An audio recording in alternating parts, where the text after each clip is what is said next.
I gotta start this video off by apologizing to you guys. I'm supposed to have Funko Pop Tom and Jerry front and center, but I be slacking on my Funko Pop game and have not bought them yet. Oh, I'm so ashamed. Don't even look at me. Don't look at me. Hey guys, thanks so much for clicking on this video. My name is Chris. We have some movie news to talk about today. Yes, our first look of the live action Tom and Jerry movie. No Funko Pops front and center, but I got an image for you. Along with some movie dates that have been shifted. One of them including the Conjuring 3, a new Grease movie in the works. That and so much more, guys. So I'm gonna need your opinions down below on everything we discuss here today. What gets you the most excited? What are you still looking forward to? And with all these delays, man, like, does it even hit you anymore? I'm just numb. I'm just like, I know what pain is, and I don't even feel it anymore. But also don't forget to leave a like on that video because, you know what? What's the point, right?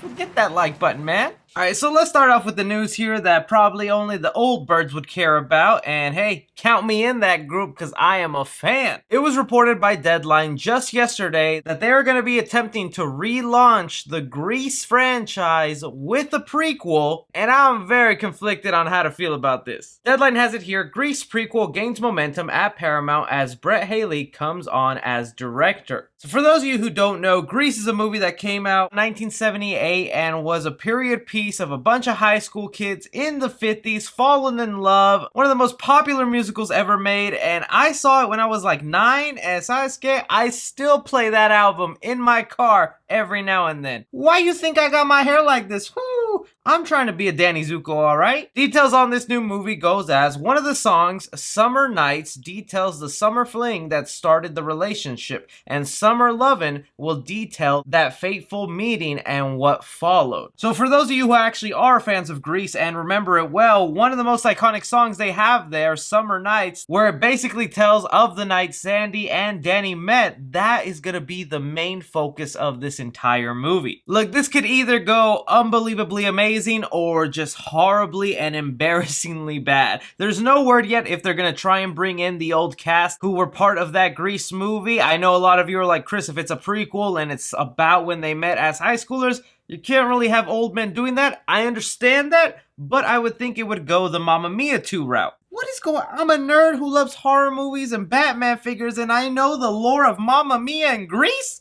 Somebody come slap me. What I mean by that is, in Mamma Mia, they did the thing where they brought in the old actors, but through flashbacks, they casted younger actors to tell a prequel story. I feel the same thing could happen here where you can bring in old John Travolta and Sandy. Maybe they have a family now. They're talking to their kids. The kids ask, hey, how did you meet mom? Flashbacks ensue. You cast Zac Efron or someone very handsome, and you have your Grease prequel. And the last detail here that is going to make a lot of people probably groan is that they're hoping this movie sets off a whole new franchise. So if this film goes well, be prepared to have 2 more Grease movies come at you. For you fans out there, are you looking forward to this new Grease prequel? Do you think it could actually work? And for those of you who have not seen Grease, I say give it a shot. You might enjoy it. Jump into something else I enjoyed in my childhood, probably a lot more, is Tom and Jerry. Now, I'm really looking forward to the live-action Tom and Jerry movie that was set to come out this year. It was supposed to come to us in December of 2020, but for obvious reasons,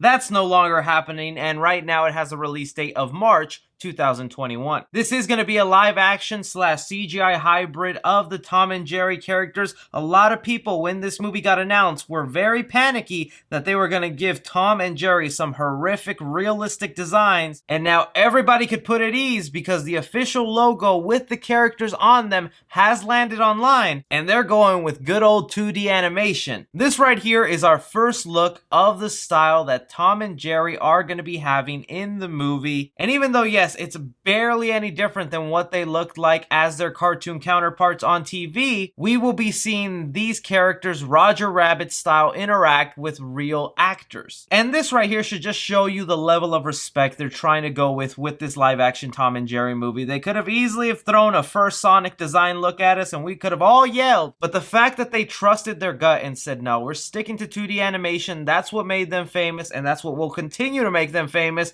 really goes a long way with fans. I know it does for me. Even zooming in, it's very detailed. It comes off very nice. It's the new type of 2D animation where it looks 3D. I know that's kind of confusing. The characters won't feel flat. They'll feel like they blend in nicely to their environment. I'm also left wondering, are Tom and Jerry going to be the only 2D animated characters in this movie? Because anybody who's been a fan of Tom and Jerry knows that there's a couple of other characters that pop up every now. Some stray cats, the dog who is set to be in the movie, Spike. Hopefully he has his little son. I want to see that puppy. I'm mainly happy that they got Tom and Jerry in 2D. So if they bring in the dog and he's a regular, realistic dog, I don't think I would mind that at all. Now, for the plot they have for this movie, because it seems to have changed. I've heard a different plot before, but this is what they have right now. Tom and Jerry is directed by Tim Story and stars Chloe Grace Moretz as Kayla, who works with Michael Peña's character Terrence in a hotel that Jerry ends up moving into. That's when they enlist the help of Tom to get rid of Jerry, and chaos ensues. Them trapped in a hotel, Tom and Jerry's Sweet Life of Zack and Cody style? I'm all up for that. With this first official look of Tom and Jerry, how do you guys feel about it? Is there a part of you that wanted a realistic look, maybe a 3D animation style? Or are you happy they went with the 2D model? Let me know down below. Moving on to something I actually completely forgot was gonna be a thing until the producers started talking about it, the Walking Dead movie. Now yes, they are working on a Walking Dead movie. This is not gonna be made for TV. This is a movie that is planned to be released in theaters whenever that's a possibility in our future. If you don't know too much about it, it will center around the character of Rick Grimes. For those of you who have not been keeping up with the television show, there is a part in the show where Rick Grimes' character is separated entirely from the main group, helicoptered away into a new scenario, and the movie will follow Rick Grimes and his adventure with these new people. And again, if it wasn't for the pandemic, this is one of those movies that was supposed to start shooting this year, possibly coming to a fall release date, but now it's looking like it'll be 2021. The producer recently went ahead and did an interview giving an update on the situation. This is what he had to say. We're coming along in a big way. We're just in this particular space where we have to wait. We can't shoot right now, so that's just the thing holding us back. We're desperate to get back into production and get everything going, but we have something really exciting, really unique, really different, and can't wait to get it going. We just have to wait for it to be safe. And the main reason I want to bring this up is because you general audience members who might not even be big Walking Dead fans, are you going to go out in theaters and watch this Walking Dead movie? They're trying to set it up to where if you know nothing about the Walking Dead show and have watched none of the seasons, you could go into this fresh and still probably be entertained. But I'm sure if you are a fan and have kept up with the series, you will enjoy the movie that much more. Me personally, I used to be obsessed with the Walking Dead. I was really into the show. I was all up for it. And then they got rid of my man Glenn and I just kind of lost interest. The show didn't really get bad. It got boring, and there was fewer and fewer characters that I could relate to, that I could sympathize with, and I was just like, I just don't want to stick around anymore for this. So I'm mildly curious to see this Walking Dead movie, even more when they say that this is the first movie in a trilogy. So if this first one does well in theaters, you can expect to get 3 movies of Rick Grimes in this adventure. But I'm also like, there's other characters I still want to see, like a Michonne or a Daryl, and it seems like they won't be part of this at all. I'll honestly have to wait and see for a trailer, because as of right now, nothing is pushing me to go out and see this in theaters when it comes out. Hopefully the story and whatever unique direction they have can really go a long way to bring in new audiences. How do you guys feel about the Walking Dead movie, and are you even interested? But okay, I saved the bad news of the show for last. Warner Brothers has made a statement about a couple of movies that they've decided to delay, and no one in the world is shocked. I'm just gonna go ahead and read this statement here to give you the full idea. So Warner Brothers went ahead and said, "We will share a new 2020 release date eminently for Tenet. Christopher Nolan's wholly original and mind-blowing feature. We are not treating Tenet like a traditional global day-and-day release,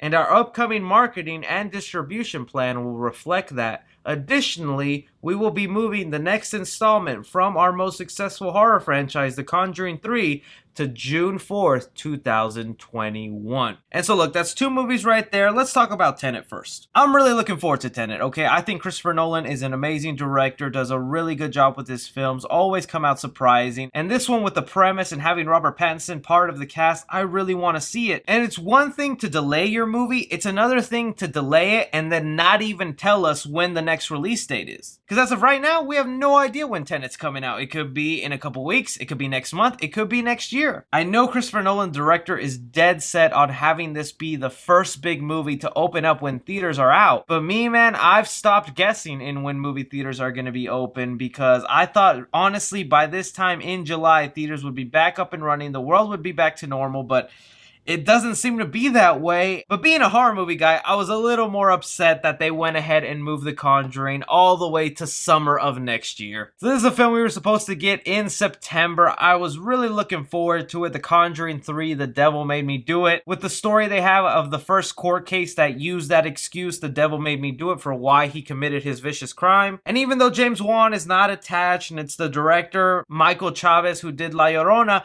I'm still really pumped to see this, and actually them moving the movie to summer of next year is a really good sign, because they could have just easily have dumped it on VOD, because how many horror movies that were supposed to go to theaters have now moved to VOD? Almost none of them. If The Conjuring was the first one to do that, I think it could have made a lot of money in October, but the fact that they want to wait is a sign that the movie's actually pretty good, or decent enough that they think they're going to generate a lot of box office from it going to theaters. The only horror movie that we really have left that is going to theaters, if they're open, is Candyman in October. Halloween left, Conjuring left. I'm really curious to know what you guys think about Tenet just not having a release date, Conjuring moving all the way to next year, and if Candyman will actually be the only horror movie we go see in October. But that is just all the movie news we have to talk about today, guys. I really want to know your opinions on everything we've discussed. There's no point making these videos unless you guys are down in the comment section having a conversation with me. Don't forget to subscribe for more movie-related content. Hit that like button. Follow me on Twitter at 3C Film Review. As always, I'm Chris. Take care.